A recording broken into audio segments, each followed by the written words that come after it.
right, we're going to go silence for 5 seconds, please. 5, 4, 3.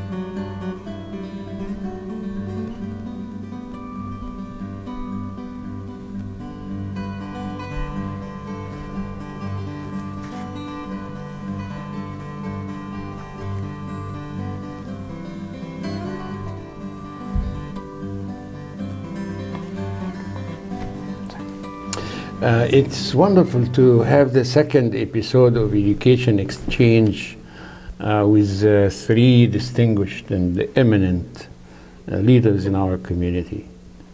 The 3 are candidates for the school board this September 12, where you are going to go and vote. And today we are going to have a very laid-back conversation. It's not the formal question, answer, 2 minutes, 1.5 minutes, 3 seconds, all that you have had all the last few weeks, exhausting yourself with the data and statistics and the buildings and the special ed and seclusion rooms and all that. Today, we are just going to talk about you as a human being, the other side, the side that shows our viewers right now who are watching you live, who you are as a person, rather than how much data you remember and how many statistics can you recite. And on my left side here, I have the privilege of having our new co-host in this program that has been on the air for 27 years. And my co-host, you can introduce yourself, Angie, and tell people quickly who you are and what you do in your life. Hello, everyone. My name's Angie Nguyen. I work at Integrated DNA Technologies as a purification scientist, and I am a University of Iowa alumni. I graduated from the University of Iowa in 2016 with my BA in biochemistry. So she's a scientist, but what she forgot to mention that she is a good visual artist too. She's a painter, as well as she's a model. And she has started already a very inspiring career in acting. So she's going to be a star in our films. That's what she is hiding from her campaign leaflets, right? Mm-hmm. Yes. And so let us see why we are having this. Can you tell us? Sure. We intend to shed light on the less known perspectives of our school board candidates' interests, their passions and distinct traits. Instead of reiterating the same professional issues that were exhausted through multiple forums throughout the last few weeks, the focus here is on the candidates' memories of their own schools and their favorites in leadership roles, literature, arts, and the sports. Contingent to widening their horizons and expanding their vision, literary and artistic interests enrich people's experiences beyond the spectrum of that service. More fun people know how to amuse themselves, minimize heightened tensions, and resort to a relaxing pause for critical and creative thinking. So let us start with, I mean, you can go, we don't care about order and alphabeticals and all that. Just jump in, interrupt me, interrupt your friends here. But we would like to know, is there a role model in your life for leadership you look up to and say, well, this person had influenced me?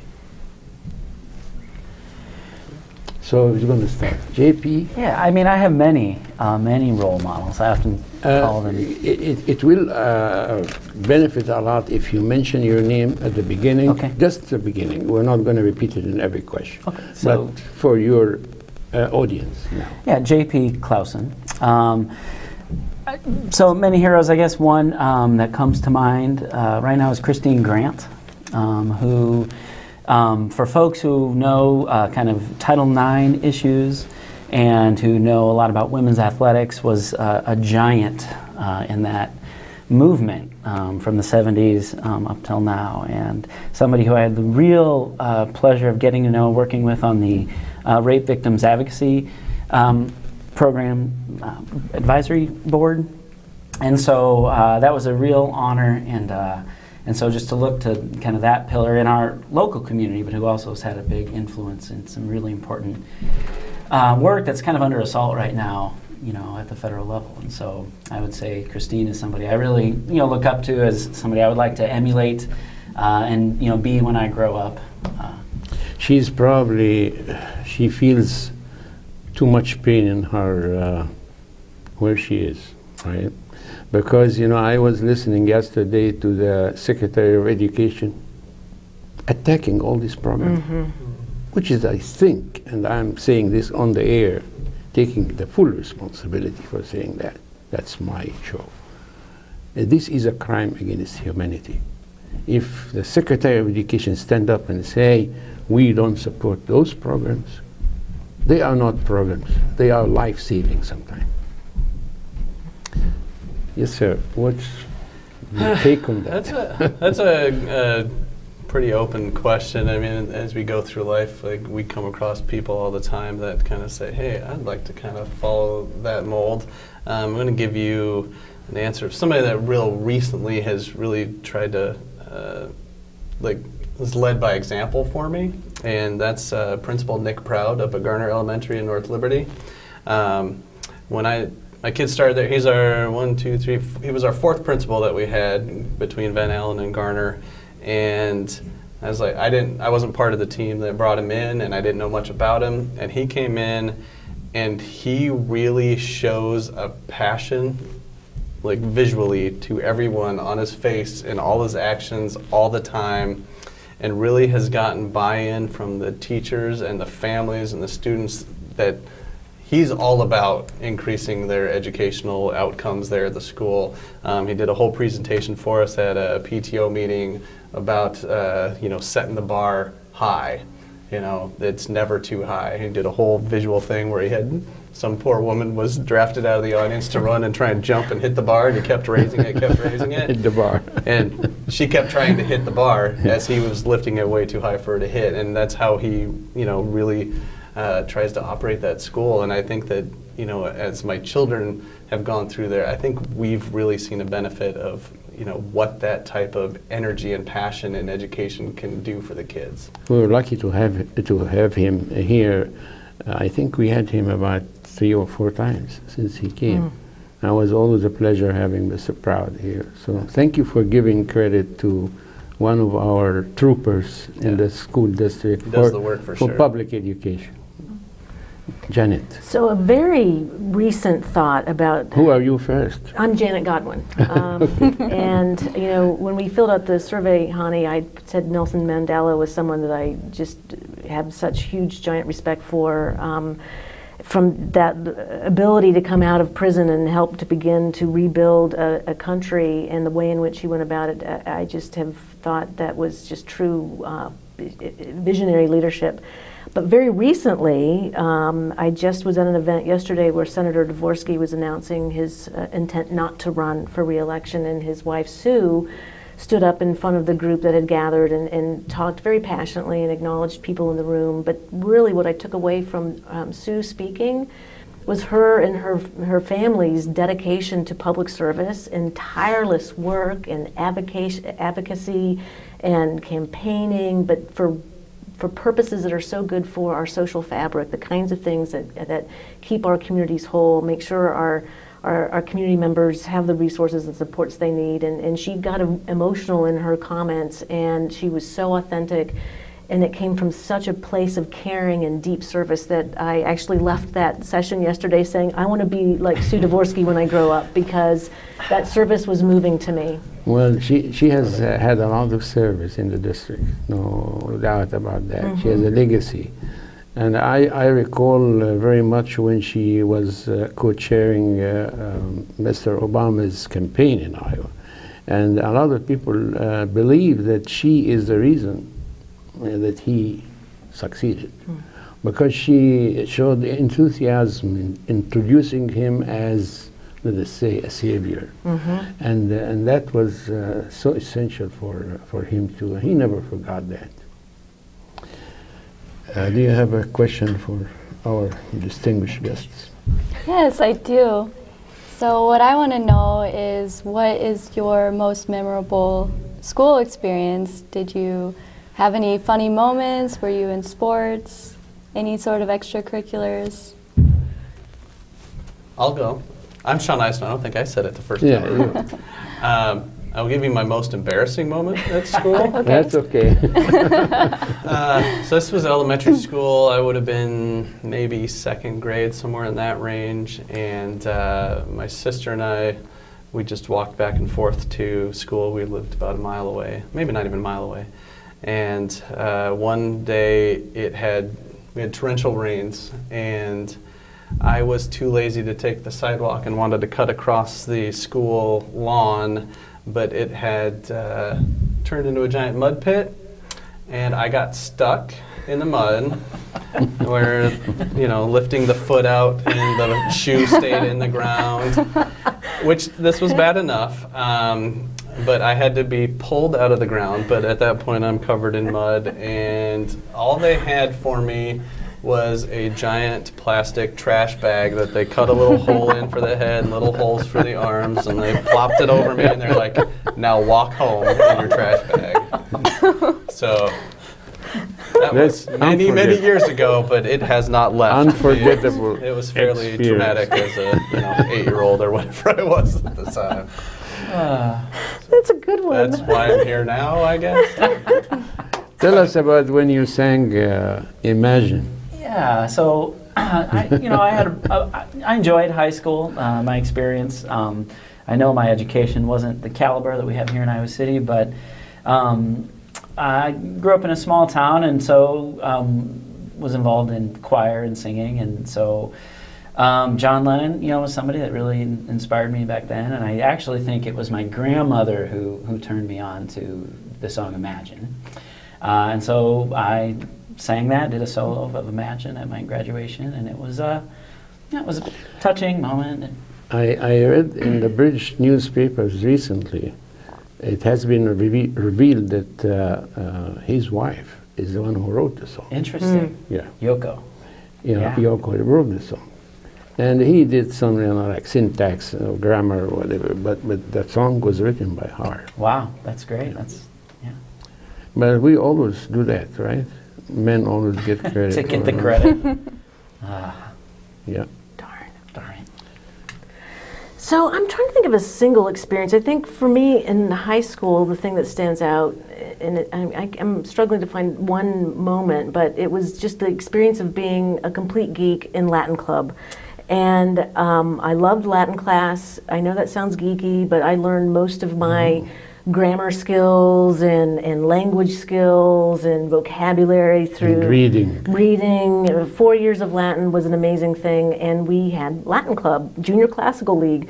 We'd have toga parties, and we would go off to meetings, and it was sort of academic, but also steeped in the history and culture of Rome and Greece, and we learned lots about mythology and. It was just, and we were close. The people that were in Latin Club, we really had a nice bond. Again, maybe we were just the geeks of the world, but we liked each other. We loved what we were studying. We were really engaged in it, and it was great. I still remember. We had fun. It was so much fun. You don't have any problem now understanding the prefix and suffix. Right, you learn. Right. It's basic even for understanding the text of what you read. Shall I go now? Or it's my turn? Is that what you wanted me to do? I think I have one about. Let us talk about your books. What kind of books you read? You people are going to be in the trenches with the kids, and you will have a big say in the curriculum too. And what people read is very important, you know.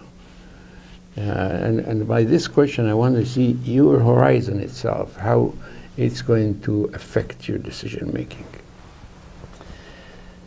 You know, I don't know if there's for me one type of book that I read. I mean, I do end up reading lots of. You know, I'm a teacher, and I maintain my license, and so I just end up reading lots of educational literature, books, articles, that sort of thing. You know, right now I'm reading a book about astronomy and kind of how, and it's also just about how the professional astronomers and amateur astronomers have worked together, not always harmoniously, and so now that's kind of what I'm into, and because I bought a telescope, and now I'm into astronomy. So that's what I'm reading now. I'm kind of follow, you know, whatever comes up at the time when I have a break from my educational stuff to pick up something that's I'm interested in, or a new hobby that I might try to pick up. I'll read a book about it. So great. Wow. You don't have to mention the name of the book, just the topic or what kind of issue. Yeah. I've spent a lot of my life reading fiction, lots of novels in particular. And my favorite novel is 100 Years of Solitude by Gabriel Garcia Marquez. And it's just a beautiful, it's almost like a poetic novel, and it is literally, in my opinion, the best ending of any novel ever written. But I think for me, when I was, you know, in school and studying English and literature, it was all about learning how to understand and empathize with people in whatever situation they're in. And I think, you know, that's always been something I'm interested in, curious about other people, what motivates them from their experiences. And I think, you know, if you think about it in an educational setting in a school district, you know, helping kids begin to learn to empathize and to get out of themselves and walk in other people's shoes. And literature, I think, really helps people do that. It certainly did for me. More recently, I read lots of history, and that's sort of what I've been doing more of in the last few years. And we're currently reading a book about the Tet Offensive in the Vietnam War, just because it's an interesting topic. And so learning more about historical context, and sort of like JP, just whenever I get on a jag about something, I'll just go read, you know, a whole bunch of books about it. Mount Everest was last year, and now I'm in the Vietnam War. So, but it's just a great way to explore your world, get outside of your own shoes, your own experiences, and learn about other people. So that's excellent. Yeah, I've kind of changed over the years as I've gotten older. When I was younger, you'd think it would go the other way. When I was younger, I actually read more of the classics types of things. You know, I went to Luther. I'm wearing my Luther. I'm not getting paid to wear this, but you know, in our freshman class, Paideia, we had to read classics, and one of the things I always have you read is the Odyssey.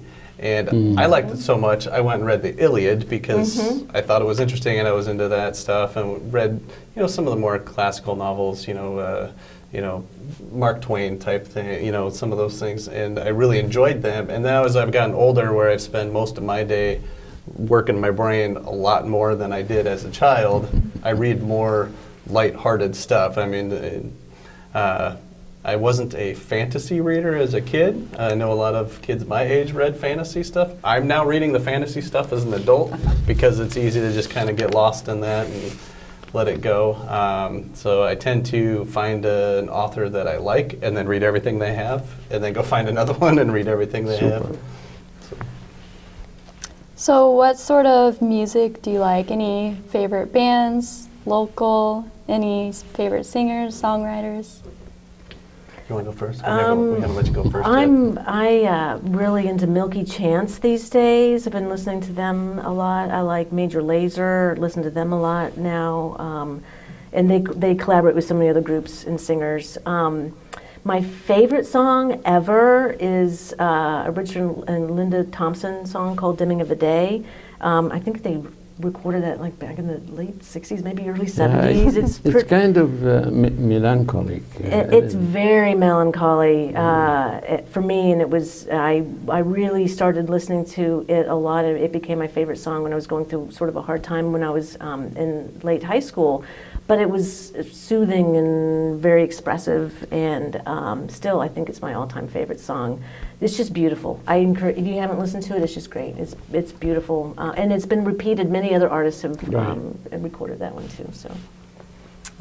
I grew up in a house that was filled with vinyl of the Beatles and Elvis, and there was a Cat Stevens album that my sister and I kind of wore out. You're sure it was not my my parents' house? Maybe it was. So that kind of started the sort of that classic rock base that I have. I really like 70s and early 80s kind of the rock stuff, and you know, just because of the age I am, I got into sort of the 90s grunge type stuff just because I was, you know, high school heading off into college at that time. The early 90s, my buddy and I every year went to a couple of Grateful Dead concerts every summer, so kind of followed that scene for a while. My wife turned me on to it's an acoustic duo. They used to be called Chris and Johnny, and now they go by Story Hill, and now they're not even touring anymore, but it's just two guys and their guitars and kind of, you know, that folksy type stuff, and that's pretty much what plays on a CD in my car all the time now because I have like 3 of those. But I'm kind of all over the map, I guess. Let's go to JP. Yeah, I'm all over the map in my musical taste for sure. You know, I learned to play guitar because I fell in love with a song called "To Live Is to Fly" by Townes Van Zandt. And that's still one of my all-time favorite songs, also pretty melancholy. But lately I've been really getting into a band out of Chicago called OK Go. And part of it is their music, which is pretty fun and empowering, but mostly they make these outrageous videos. And I'm a teacher, and there are times when I have, you know, something might happen at work where we need to combine all ages of kids from 17 to 6. And I can take an OK Go video and have everybody's attention enraptured on their zero gravity, or they just have outrageous ideas and they make them come to life, and it's pretty inspiring to see. Let us see what kind of food you like. Oh. What do you like to eat? You have a party and you have all this buffet, you know, with all these choices. I'm a cheese person. Blue cheese. It's my in the most stinky. Oh, okay. I love blue cheese. The expensive ones. Just, you know, so, and I know it's not supposed to be great for you, whatever, but blue cheese. Yeah. So when I have parties, Roquefort, I have right. cheese, you know, like cheese trays and things like that, and, you know. Well, I would eat pizza and ice cream at every meal if I could get away with it, but personally, I love to cook, and I like to just try all sorts of stuff. I have recipes that I follow sometimes, and other times I just kind of wing it. I tend to make Italian food, pastas and sauces and stuff, but I make mean lasagna, so you can all have some lasagna later if you like. And lots of basil and all that, oh, yeah. You know. Fresh basil out of my garden, and some tomatoes out of the garden, make some caprese salad, it's pretty good. Cilantro and... But yeah, if somebody walked up with a pizza and ice cream, I couldn't turn it down, ever. You don't get looking like me without. You know, this one changes for me quite a lot. And I have to claim and be very grateful that my wife does most of the cooking, but she never makes the same thing twice. She's always trying new things. And so for us, I mean, we pay a lot of attention to food in our house, and it's always seasonal. You know, when it's not seasonal, it's something we've frozen or canned from the summer and we have in the winter. And so, and that's something that my wife has really brought into my life. Do you all have kids? Yeah. Tell me something about your kids, because we don't want to forget them. Yeah, sure. I have 2 older adult children who live here in Iowa City. Both of them actually are going to school at Kirkwood Community College, taking classes, and they both happen to work in the restaurant industry, and they enjoy it. And then I have a daughter who's in 1st grade at Kirkwood Elementary, and Stephanie is a very outgoing, extroverted kid who's a lot Like of that, fun. you know. Yeah, it's a lot of fun to watch her interact with people. Yeah. Yeah, I have 2 boys. Ryan is a freshman at Liberty High School, and he just got cast in their fall plays. They're doing 2 short Yay. plays, so Oh. he's pretty excited about that. He Cool. did his first acting experience this summer in Coralville with Music Man Jr., and it apparently flipped a switch for him, so he tried out at school. And then I have a younger son, Dylan, who just started junior high this year at North Central. He's also kind of the music kid, so he does band and choir and stuff, and I'm trying to get him to branch out and try some other things. I think he joined the video club, maybe? I don't get a lot of information from him. So. That's not a surprise. I have 2 kids, daughter Emily, who's a sophomore at University of Very Iowa. impressive young lady. I think so too. I'm very Yeah. proud of her, and it's always sort of amazing watching them grow up and see how they just become young adults and what their attributes are and what they're like. And so I'm very proud of Emily. And then I have a son, Jack, who's a 6th grader at Longfellow, and it's funny. He's very shy, very introverted. He's campaigning with you. I've seen him. And so, Farmers market. yeah, and so, but I've dragged him around to events and campaign things, and I think by the end of the summer, he's learned how to shake someone's hand and Oh, look them yeah. in the eye and say, "I'm Jack Edwards," and he was excited last night that he got to meet 2 mayors, and so I hope that this whole experience will help him Yes. come out of his shell a little Exactly. bit too. Yeah. You have a question? Yes, I do. So, do you guys like sports? I know the Premier League is back, football season is starting. Do you watch any of them? Do you play any sports? I'm a big baseball fan, so I finally got my wish when the Cubs won the World Series, so that was pretty fantastic because my grandfather, who was born in 1909, never got to see the Cubs win the World Series. So I got to see that, so that was pretty cool. I love playing slow pitch softball. I don't ever claim to be a baseball player because I can't hit anything going more than like 4 miles an hour. But I love playing that because it's something I think as a 45-year-old man I could still do at a reasonable pace. I do watch the NFL, so I'm excited that football's back, but of course I'll watch the Hawkeyes play, although we're missing the game right now. But I'll have to check the score as soon as I get home. I also like to play slow pitch softball. That's a lot of fun, and the season can get kind of long, but that's a good time.